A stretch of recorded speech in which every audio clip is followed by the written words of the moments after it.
This is the Horse Radio Network. Hi, I'm Jennifer Wood. And I'm Jennifer Connor.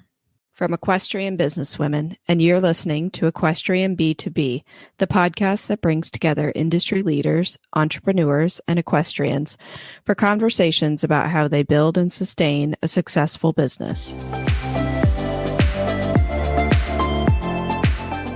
On today's show, we are speaking to Kylie Sheehan, who is giving us a peek into the world of polo. We'll discuss how to balance all the aspects of the polo business, traveling internationally, and being competitive in a male-dominated sport. After years of horse showing, Kylie took her first polo lesson in 7th grade at Garrison Forest, where she attended school. Kylie won a national interscholastic championship with Garrison Forest and went on to play for the University of Virginia, bringing home 2 national intercollegiate championships and was named a 4-time National Intercollegiate All-Star. Upon graduating, she was selected to be a member of Team USPA, which kicked off her professional career. Kylie has represented the United States internationally in Nigeria, Malaysia, Argentina, and Ireland. Kylie was the winner and MVP of the 2021 U.S. Women's Open Polo Championship, the 2020 Texas Open, and was selected to represent the United States in the Nations Cup in 2021. Kylie runs Flying Cow Polo Club in Wellington, Florida in the winter. She spends spring and fall in Aiken, South Carolina, and travels throughout the U.S. and internationally in the summer season. Kylie teaches polo with a focus on women and children, trains horses, and plays professionally in both mixed and women's polo. The Saratoga Women in Business Spectacular is the first ever horse show created by women, operated by women, benefiting women's health, and showcasing women in business. This one-of-a-kind, extraordinary event is one you will not want to miss and is open to all competitors, both men and women, in the equestrian community. The Saratoga WIB Spectacular Horse Show is a USEF A-rated jumper 3-star competition from July 13th through 17th, 2022 in Stillwater, New York. The Saratoga WIB Spectacular will partner and collaborate with equestrian businesswomen on this initiative. Exhibitors and attendees will be offered educational opportunities throughout the show and beyond to meet, interact, listen, and learn from a variety of remarkable women willing to share information about their careers and the paths they chose. For information on how to support Saratoga WIB Spectacular, visit www.saratogahorseshows.com. Hi, Kylie. It's so great to have you on today. Hi, everyone. Thanks for having me. We're super excited to talk to you about your business and about polo. It's something that we really haven't had anybody on the show yet, so to talk about it. So we kind of like to expand into all the different parts of the equine industry. Absolutely. Well, I'm excited to share everything I know. So let's go and talk to you guys about it. That's great. We're going to start right off jumping in and wanted to talk to you about what it's like for you working in such a male-dominated industry. Well, at this point in my career, I'm actually starting to feel lucky to be a female in polo. I think we've gotten to the point where there's so many opportunities coming up for women's players. I think I'd be singing a different tune if it was 10 years ago. At this point, 2022, we have so many fantastic events, so many great programs. The United States Polo Association, also known as the USPA, which is, I'm sure I'll be referring to them a lot during this podcast. They're the governing body of polo in the United States, and they've really stepped up and helped create a lot of opportunities for women. There's also a lot of women and men who have also stepped up in creating more and more opportunities for girls and women. I'm 30 years old now, and I've been doing this professionally for the last 8-9 years, I guess you can say, since I've graduated from college. And it's been amazing seeing the progress in the sport. The U.S. Women's Open Polo Championship got moved from Texas to Florida 3 years ago. This is actually the 4th year that it was played here in Wellington, Florida, which is the high season for polo. And that was a huge, huge step for women's polo. It really upped the level of the game. And it's been really amazing to be a part of that. And the opportunities have just continued to grow. So it's been amazing. And anyways, with being part of what is considered a male dominated industry, at this point, it's nice to not even have to really think about it as much. I'm able to play on men's teams.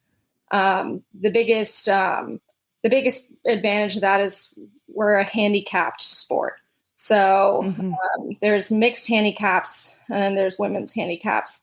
So I can play in mixed polo and women's polo in the same season. I can be playing women's tournaments and mixed tournaments. I have a men's handicap, or a mixed handicap, I should say, which is 0 goals. And then for women's polo, I'm 5 goals in women's. So when I'm asked to play in a mixed tournament, I'm playing off of my 0 goal handicap. So I'm competing against men and women that are 0 goals for that spot. So when I'm being asked to play on teams and things like that, they're really they're looking for the best person, male or female, that plays on their handicap and the best fit for their team. So it actually takes out the man versus woman. It's just who plays the best on their handicap. So I've really been able to benefit from that in that way. Do you think that there's any other differences, like besides the handicap, like physically? Are there any restrictions or differences when you're playing with men and, then strictly with just the women? Absolutely. As we all know, men are physically stronger than women. It's just a biological reality of it. But the cool thing is, because it is an equestrian sport, an equine sport, the horses create a little bit more of a level playing field. Yes, the men can hit further often. Their shoulders are wider. Their center of gravity is in a different place than women, which all are advantages for men to be able to hit stronger. But we do have the same brains, and then we also have the same horses we can have the same horses as the men. Sometimes better horses. And so that really levels the playing field, that my horse can run just as fast as the male that I'm playing against. So in that way, it's cool that women can actually play on the same field as men all the way up to the highest level of polo. We've had, off the top of my head, 2 women's players that have won the U.S. Open, the mixed U.S. Open. Sunny Hale and Jillian Johnson, I know, have won it. And again, those are both players that were competing against men. They were on their same handicap. So they were, because of their horses, because of how hard they've worked, they were able to win fair and square. So that's really cool. The handicap and the handicap system, and the fact that we're competing on top of horses really kind of level the playing field in that way. Of course, you're right. There are some physical differences, but I think there's also advantages to being a female. I think we're a little bit more, not always, but generally more in tune with our horses and things like that. So I think generally women tend to be super organized horse-wise, things like that, which ends up being a big advantage in polo. Yeah. And as you've been in the industry, have you felt that you've been accepted as an equal, and, either in the barns and on the field? Absolutely. Of course, with any sport or anything we're in life, there's people that look at the positives, and then there's people that try to kind of be stuck in the past. I think that men are realizing that women are the future of this sport. In the last, up until about 10 years ago, the sport polo was completely dominated by men. In the last 10 years, it's actually gotten up to where the membership in the USPA is about 50-50, actually, men and women, which just goes to show how much growth there has been in women's polo players in the last 10 years.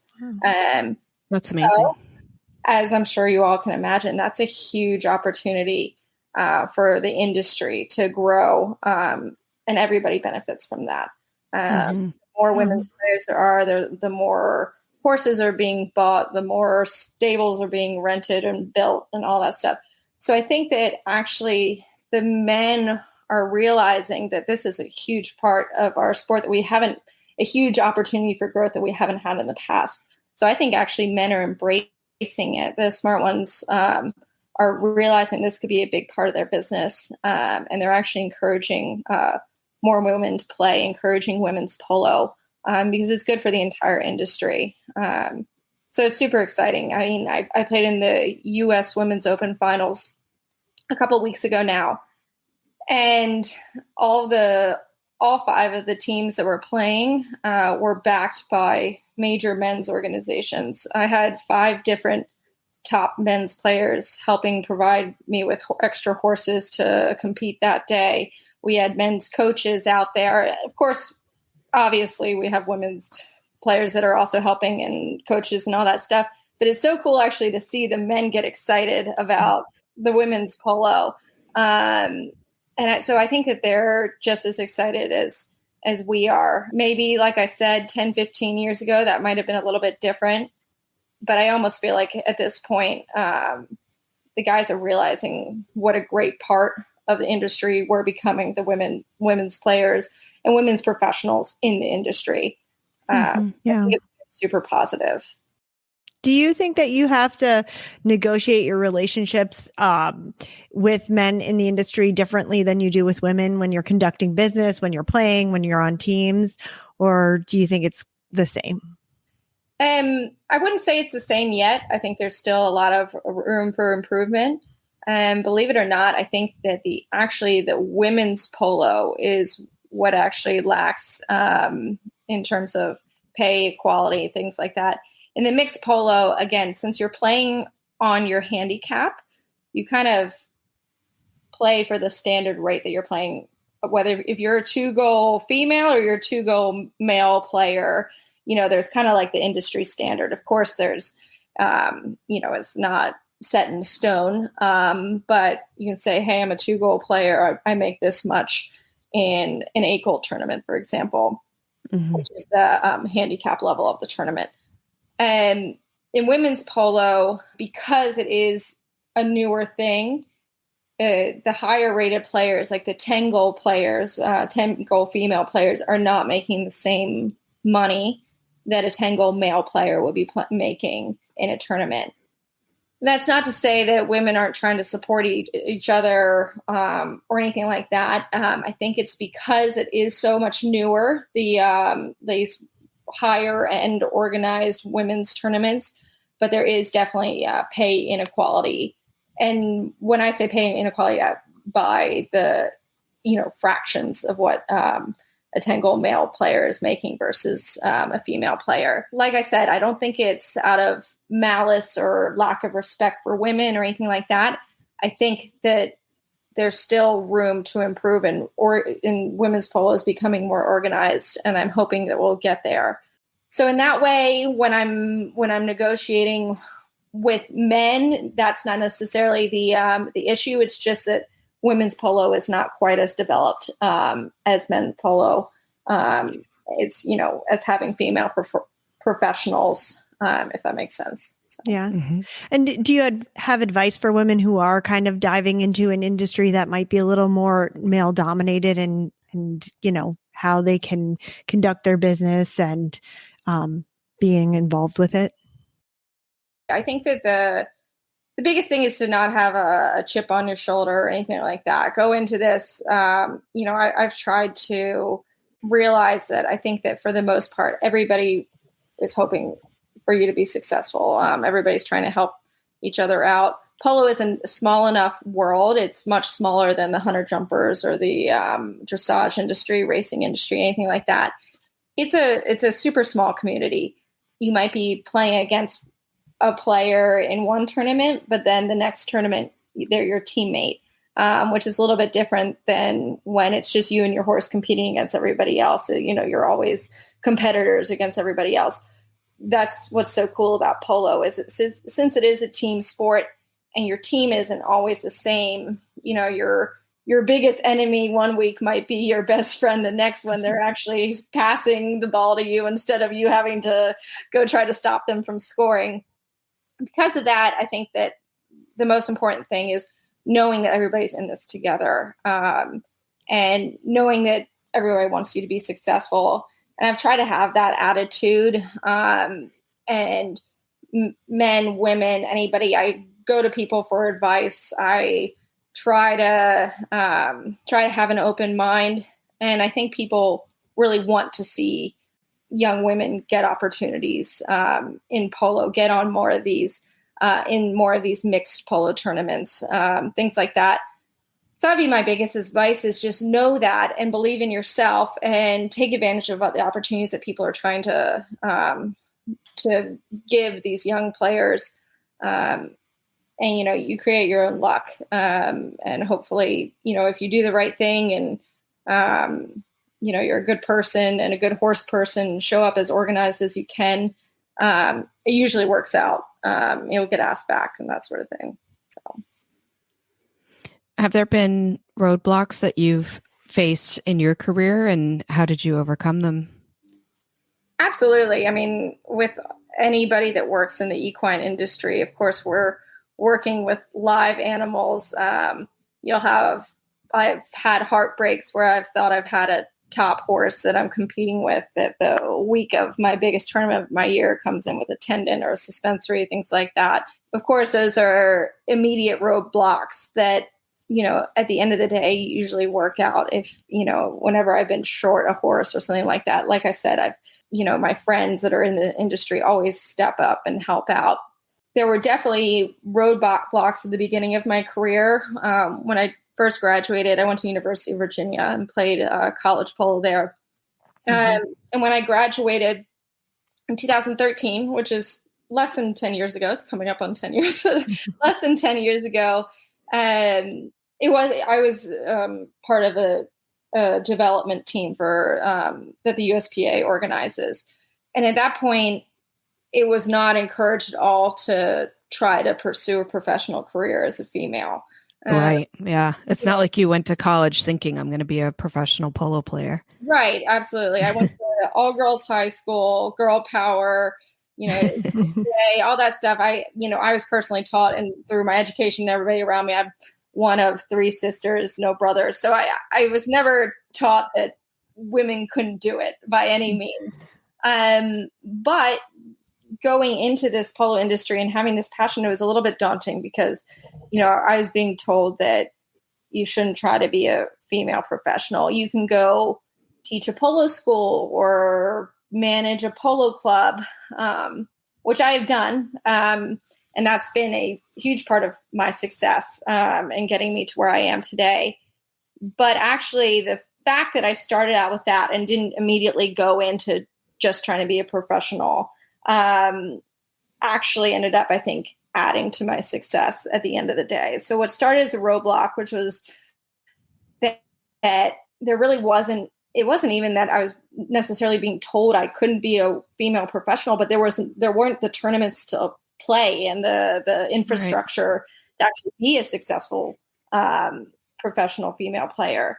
Like I said, fast forward 9 years forward, I'm here in Wellington playing the U.S. Women's Open. We have 4 or 5 other women's tournaments during this season alone. There's so many more opportunities. Anybody that's a third-year-old player, unless you're 9 goals and up, which is there's no Americans that are my age that are 9 goals and up, men's or women's actually. Yeah. So just to kind of give you an idea, everyone's struggling a bit at this point. They're figuring out if they can make it to that next level. They're investing in horses, your classic kind of equestrian professional conundrum.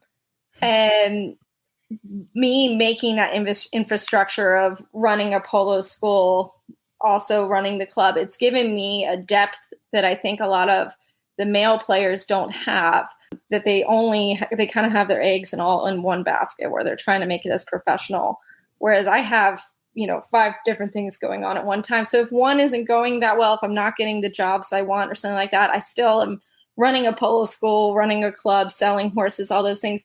So I think actually as a professional in this industry, male or female, I think I'm actually one of the more successful ones. Probably have the most depth in my business. So I'm really happy with where I've come, even though it might have been a roadblock originally. So I feel lucky. Right. When I was growing up, I rode hunter jumper, but we boarded at the Naperville Polo Club. So I would groom Polo in the summers, and but I remember it being exclusively male. Like there was never any women. And then you saw Sunny Hale, like you said, come along, and I thought she was so inspiring, and Jillian Johnson as well. Do you think there are more women kind of playing at that top level now more than ever? Absolutely. It's been amazing to see all the young, talented female players that are coming up. Like you said, I think Sunny Hale really paved the way, along with players like Jillian Johnston, Dawn Jones. I can go on with the list. We're at the point where we have multiple Tango women's players that are at the level or close to the level of Sunny Hale, an English woman named Nina Clarkin. The first American that comes to mind is a girl named Hope Ariano. She's only, I think she turned 19 years old the other day. Yeah. She's 19 years old, and she's 8 goals in women's, 2 goals in men's. She's like our shining star. Women's and actually mixed polo. I would say out of players her age, men's or women's mixed or women's polo is actually one of the strongest players in the United States. It's so cool to see that as she's 19 years old. She was born in the 2000s. And she is like already so successful and playing at such a high level. It's really cool to see the horsepower that some of these girls are getting on. It's taken leaps and bounds. And the more successful the more of us are, I think the more it paves the way for future players. I'm teaching an 11-year-old right now who is already playing in women's tournaments and winning, and, is starting to travel and play and all that stuff. And it makes me think, I'm like, gosh, she's going to be my pro in 10 years. This is going to be so cool. Because I think I took my first lesson in 7th grade. So however old that made me, probably like 12, 13, something like that. And I got to where I am at this point, feeling fairly successful. It's so cool to see these girls have these opportunities at such a young age, and watching them play in mixed kids tournaments and stuff like that. And they are kicking these boys' butts. It's so cool to see. So I think that the more, and they're getting to play with and against players like Hope Ariano and Nina Clarkin and Leah Salvo, Hazel Jackson, Izzy Parsons. The list goes on.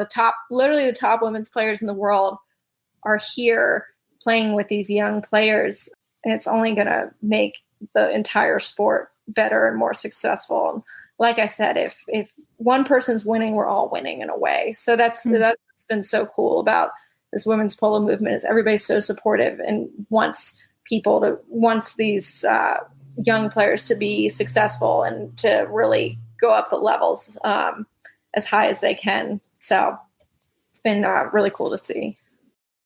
So what other countries have you competed in?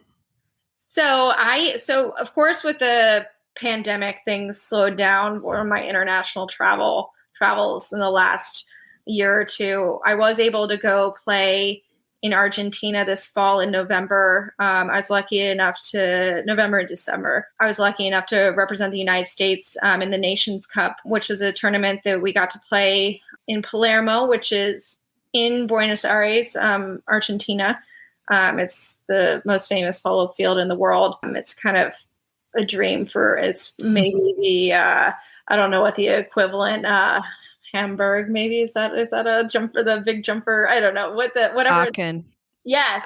Aachen. So that's the Aachen of polo. And I was pinching myself when I was out there representing the United States. It was a all women tournament. We played against England and Argentina. And it's an honor to represent my country. it was exciting to get back outside the United States after getting through COVID and everything that we've kind of been through in the last 2 years. And again, it was really cool. We were, male mentor of mine, Matthias Magrini, was providing horses for us. And you could tell he was just as excited to see these American women out there on his horses representing their country. And same with England and Argentina. It's such an honor for us, and something that really has only started, these opportunities have really only started in the last couple of years. Things like play a Nations Cup at Palermo. That was something that never happened up until a couple years ago. So that's my most recent international trip. I do go to Argentina. I try to go every fall. There's a lot of amazing horses down there. So I try to go down and do a little bit of horse shopping. I try to import horses from Argentina up here and then sell them up here. And then if I can get into a tournament there, my goal is for this upcoming fall, I'm hoping to play the Argentine Women's Open, which is the most competitive women's tournament in the world. So that's my goal for this upcoming fall. Besides that, I've gotten to play in Malaysia, actually, Argentina, obviously, Nigeria, and Ireland. Again, all in women's tournaments. And it's always really cool to see these polo clubs are so enthusiastic about having women's teams at their club. The crowds are always super excited and super amazed. The tournament in Nigeria, for example, was a breast cancer awareness event. It was amazing to see these kids who had no idea that women even knew how to play polo or even knew how to ride a horse, much less. And they got to see all these amazing women out there going at it. And I like to think that we inspired some of those kids and kind of showed them that women can do it. And I'm sure since then, some of them have, given it a try. So it's been a lot of fun to get to go do those international tournaments. And then I actually am getting to go to England in June to play an event in London. And then after that, I'm going to go to Kenya to play with a teammate that I got to play with in the U.S. Women's Open. And then after that, I'm actually going to get to go down to Colombia. So it's going to be a big summer of international travel. That's amazing. Yeah, that's really fun. It's a lot of fun. And obviously, wherever you go, you have something in common with everybody that you're visiting. So it's a lot of fun to travel and play polo. And you spoke briefly before, about how managing a polo club and that sort of thing outside of being a professional player really helped your career. What kind of duties do you have in managing the polo club? So every year I'd say my business has developed. I actually opened my own business 4 years ago. Before that, I was working for other people, riding young horses, teaching lessons, kind of doing all the things that I do now, but I was just doing it for other people. Now I'm running it entirely. I have usually 3 or 4 people working for me down in Wellington, which is kind of my high season. And, I do everything from recruiting new players, advertising, trying to get the word out there, to try to get people to come take lessons. I like to kind of say I go from A to Z. I go from your first lesson to getting some of these players into the U.S. Women's Open or some of these other higher tournaments. I try to find my clients' horses, take care of them once they've bought them, and then, help them continue to improve once they've, learned the basics of polo. And it can be super daunting to get into polo. You go to International Polo Club to watch a game on Sunday, you look down at the pony lines and there's $600,000 rigs sitting there and, 40, 50 horses. And you're like, how the heck do I get there? And so what people don't realize is you can start with just on school horses. You don't have to own a horse. In fact, if you really just own a pair of boots and a decent helmet, you can start polo. So that's like my biggest focus, is trying to show people that there is an entry level of polo. That's something that our sport kind of sometimes lacks is like accessibility. So my day-to-day goes from everything from checking the horses, calling people, organizing practices, making sure my horses and I are both physically at our top, peak condition, so we can compete competitively, without forgetting about my clients at the same time. That is the struggle that I run into, is because I'm kind of running a 5-ring circus in a way. There's times, especially when I'm really competing in the Women's Open, for example, when I'm really focusing on myself and staying focused. And I'm really lucky, and the clients that I have are super understanding of that, and, are cheering for me and want me to focus. So they're willing to let me kind of focus on myself in those couple of weeks where, I'm kind of all in on the tournaments. And then, we go back to all having fun and playing other tournaments together when I'm not in, my peak competitive season. So. And you mentioned, you made the decision to start your own business instead of working for others. What was kind of the reason, or, was there a certain point in time where you're like, I have to do this for myself now? And what was that point for you? Absolutely. That's a scary ledge to jump off of, for sure. And I had some mentors and people that I worked for that taught me a ton, and actually really encouraged me to, start to do some of this stuff on my own. I got lucky enough to have an opportunity to run a polo club here in Wellington and kind of become the manager of it. And having that facility at my disposal was a huge turning point in my career, because having the facility, having a polo field to run my business out of, was something when the opportunity arose, I jumped right on top of it. And I'm super grateful for that opportunity. And once I had that facility at my disposal, the rest kind of fell into place. I started to, I always knew that I had a good eye for horses and knew I was good with teaching and with people and all that stuff. The thing I was actually the most unsure of was the scope of my playing and my ability. And I've actually probably surpassed what I thought I was going to be able to do ability-wise playing, which has been a really nice surprise. I honestly didn't think even 5 years ago that I'd be playing in the U.S. Women's Open. Last year, I won it and was named MVP, which, like I said, if you had asked me 4 or 5 years ago if I was going to do that, I probably would have laughed.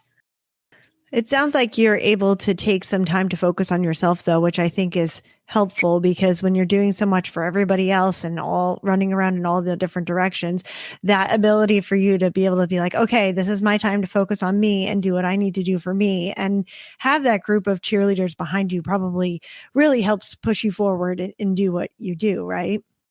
Something that I've really had to learn, and especially the busier I've gotten and the more opportunities I've gotten, is how important building a good team behind me and with me. It's not necessarily behind me, it's with me, has been.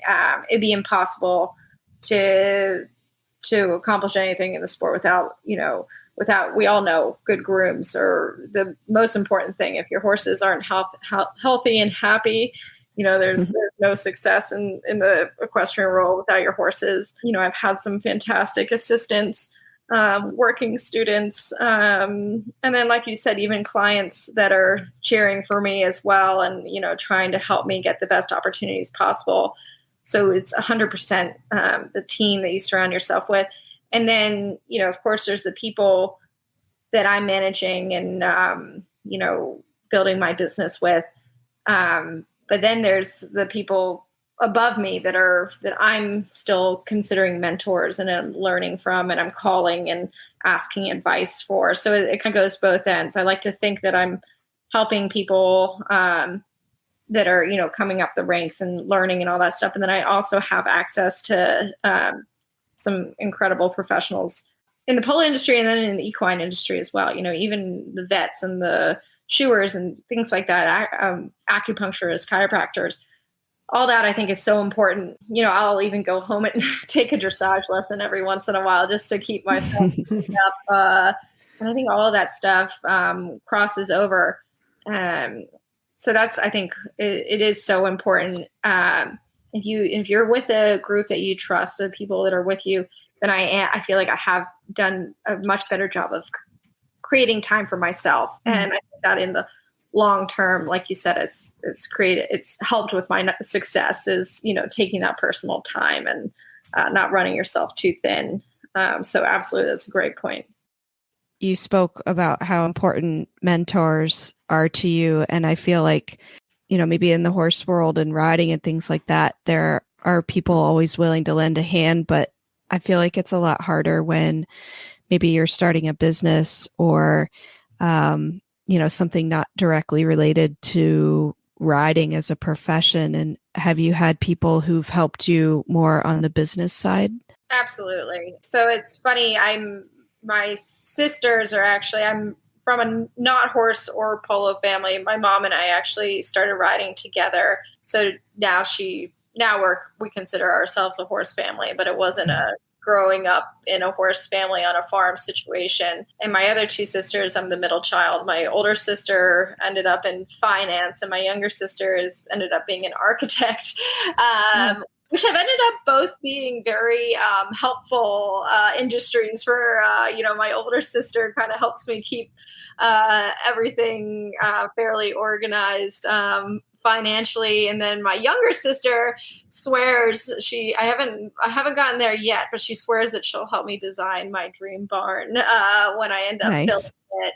But no, you're so right. I mean, it's obviously we surround ourselves with horses and horse people, especially in places like Wellington. We end up in this bubble, and it seems like this is like the only world that exists, and then I'll go home for a holiday or see, my family, or I'll have college friends come visit, and taking a step out and realizing that there is so much more going on in this world than just horses. And just, it's actually really good for my business because people that I'm bringing into polo, again, they don't think like I do. I wake up and think about what best polo pony and the best player in the world. That's like what I think about all day, every day. And I have to realize that not everybody thinks like that, or maybe they don't yet. They hopefully will, but I hope they will them too.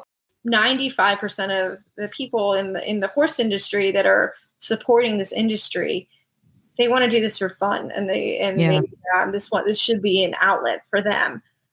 And that's always been one of my biggest focuses in my business, is to make sure that everybody that comes into my barn enjoys their experience there. It's a positive environment. It's a place where they can think of that as their outlet from the real world, even though I, of course, think of my barn as my real world. It's their outlet, it's their vacation. And so having access to kind of the real world reminds me of that. At the end of each episode, we ask the same 3 rapid fire questions to our guests, and Connor usually starts with the first one. So what is one action that women can take to make a big difference in their lives? I believe in saying yes to opportunities. I have had, I think, more opportunities come up than people realize in their lives. And it's so easy to think you don't have time, or, oh, that's not possible, or anything like that. My biggest advice is, if it's something you want to do, make the time to do it, and make it a priority, and believe that you're capable of executing it or being part of it. So saying yes to opportunities, I think, is something that has really improved my life. What is the best habit that keeps you motivated personally? I think that not necessarily a habit, but I think that staying positive has been the biggest thing that's helped me day to day, and then in the long term.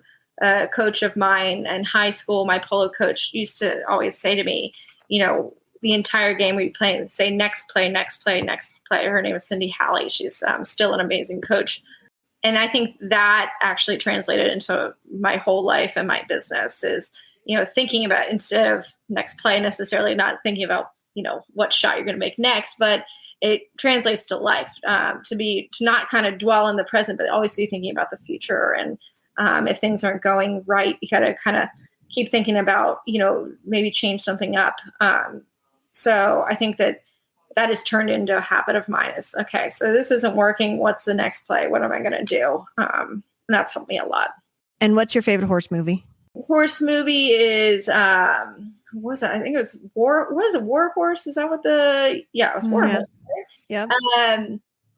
I love all those movies where in polo, I always kind of think of myself when we go out in the field. I think of us like going into battle a bit with the polo ponies. We're like a team, and the horses are trying for me, and I'm trying for the horses, of course. So I loved that movie and seeing how the horse, did so much for, for all these people and made a big difference. And I like to think of my polo ponies as war horses. That's nice. Yeah, I like that. Well, it was so fun talking to you and learning more about what you do and your industry. And I'm really glad to know that it's grown so much and that women have so many more opportunities now in polo. Absolutely. Well, thank you so much for having me. And I agree. I hope that hopefully I inspired some people to maybe come out and try polo and give it a try. Mm-hmm. Like I said, it's more accessible than people realize. And it's a really fun community to be a part of. So I encourage anybody that's thinking about trying it to, just put it in Google. You can actually find it easier than you think you can. Come out and take a lesson. Well, that was so cool talking to Kylie today and learning more about women in polo. I don't think I really realized the extent of how much it's grown recently. Yeah, I didn't realize either. I mean, I know, like I said earlier, that we supported like an inaugural women's international tournament in Rhode Island a few years ago. And actually some of the players that she was talking about, I was like, oh, I know that name. I've seen that person play. Like, that's so cool. And even you and I have chatted with Dawn Jones before, right? That she was looking to do some stuff with women in polo. So yeah, and she was supportive of equestrian businesswomen. Yeah. So, I think that it's great that it's grown. I think that it was really interesting, her talking about how like it's almost a little easier in the mixed polo than in the women's polo. I enjoyed hearing her talk about, all the different work that she does in order to kind of be a better horsewoman and a better businesswoman. Running a polo club and running her own teaching business and having a sales horse business and then playing professionally herself. Like, that's a lot of balls to keep in the air. But I'm sure each one kind of helps the other. Right. Yeah. Yeah. Like it's a juggling act, but you're kind of juggling around the same industry. So, yeah, she's fortunate for that. But also, I like that she was able to take so much time for herself to play professionally and know that it's going to help all the rest. But so many times, like us as women, we're worried about all the other aspects and we don't take the part that's like one of the most important for ourselves and do it. And it's nice to see her like validate that you can do that. Right. Yeah. And that, I think by doing that, she's become, like she said, so much better than she ever thought she would be. Right. Like, she never thought she'd be, selected to play on the Nations Cup or win the U.S. Women's Polo Open. And yeah. I thought that was really cool to hear her talk about, how all of these things came together and made her a better rider and a better competitor. Yeah. And that opportunity to go internationally like that sounds like it would be so amazing and fun to see the different places. And then, that Argentina, she's learning there and then taking that to other parts of the world, not just the, one country, like other parts of the world and giving that knowledge to other people. It's pretty amazing. Yeah. I mean, anybody who knows polo knows that Argentina is the pinnacle of the sport. So I'm sure it's huge opportunities just to be there, much less to play there, and get to know breeders and, sponsors and Yep. all the top players, that sort of thing. It all helps. And like she said, you have to be able to say yes to opportunities when they present themselves to you. And that was really cool to hear how much it has helped her. And we definitely have to figure out a way to go watch her play. I know. Yeah. Maybe take a lesson. The two of us. I don't know if we would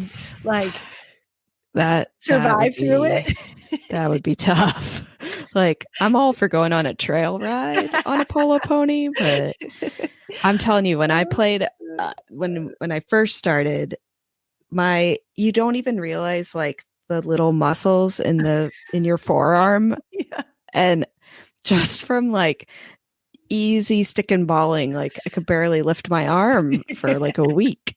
It's a tough sport. It's a really hard sport to learn and to be good at. And you have to have a certain mentality, I think, to be good at it.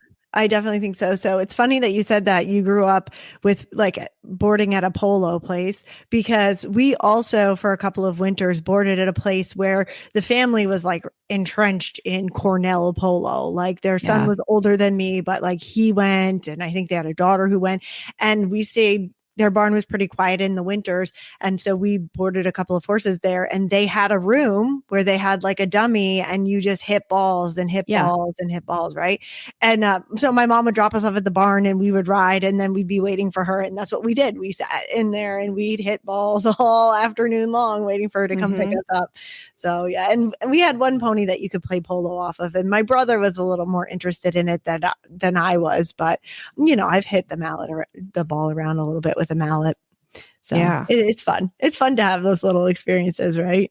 For sure. I don't think there's much more fun than breezing polo ponies. Like, the not fun part is when you've got like 3 on each side and you're exercising them and one decides to go the opposite direction. That's not as fun. But when you get to just ride one and like let it really go and feel the incredible speed that they have, like, on a snap, they just go, and it's a pretty cool feeling as much as jumping a big jump is, or racing. I mean, and racing, racing. Which I can say I've never done, but gone fast on polo ponies, and it's really cool. So that was great to learn more about her and the sport. Yeah, I loved it. It was good. Find the links to today's guest and the show notes at www.eqbusinesswomen.com. Equestrian B2B is out twice a month on the 1st and the 15th. You can find out more at eqbusinesswomen.com and follow us on Facebook and Instagram. Find Equestrian B2B wherever you get your podcasts, and be sure to follow, subscribe, and leave a review. You can have all 20 plus shows of the Horse Radio Network with you wherever you go with their free app for iPhone and Android. Go to your app store and search Horse Radio Network. Now say yes to the opportunity.